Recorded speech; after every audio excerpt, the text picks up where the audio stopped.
T20 क्रिकेटमध्ये सूर्यकुमार फलंदाजीला समोर असला की भल्या भल्यानं घाम फुटतो। त्याचा आक्रमक अंदाज गोलंदाजांनी पाहिला आहे। मग ते IPL असो की आंतरराष्ट्रीय क्रिकेट, सूर्यकुमार यादव गोलंदाजांना अक्षरशः सोलून काढतो। 2023 वर्षातही T20मध्ये सूर्यकुमार यादवची बॅट तळपली। त्याची दखल ICCला घ्यावी लागली। सूर्यकुमार यादवने 2023 या वर्षात जवळपास 50च्या सरासरी आणि 150 पेक्षा जास्त स्ट्राईक रेटने धावा केल्या। अनेक सामन्यांमध्ये त्याने मॅच विनिंगची भूमिका बजावली। त्याच्या या कामगिरीसाठी ICCने T20 men's cricket of year या पुरस्काराने त्याचा गौरव केला आहे। सलग दुसऱ्या वर्षी सूर्यकुमार यादवने ICC T20 men's cricket of year या पुरस्कार पटकावला आहे।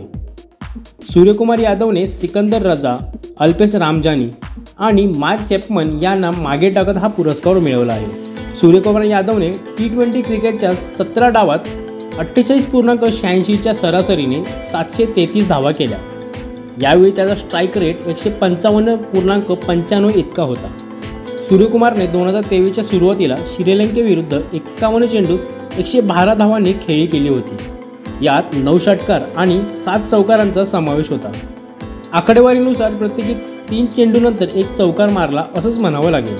वर्षाखेरीस सूर्यकुमार यादवने टीम इंडियाच्या कर्णधार पदाची धुराही सांभाळली। सध्या सूर्यकुमार यादव हा जखमी असून अफगाणिस्तानविरुद्धच्या T20 मालिकेत खेळला नाही, तर आता तो थेट IPL स्पर्धेत खेळताना दिसेल।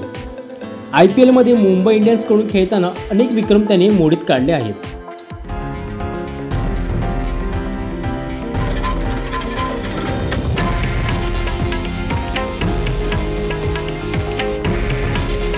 हे आहे देशातील नंबर 1 न्यूज नेटवर्क आणि आपण पाहत आहात TV9 मराठी। काळजी तुमची, हित महाराष्ट्राचं।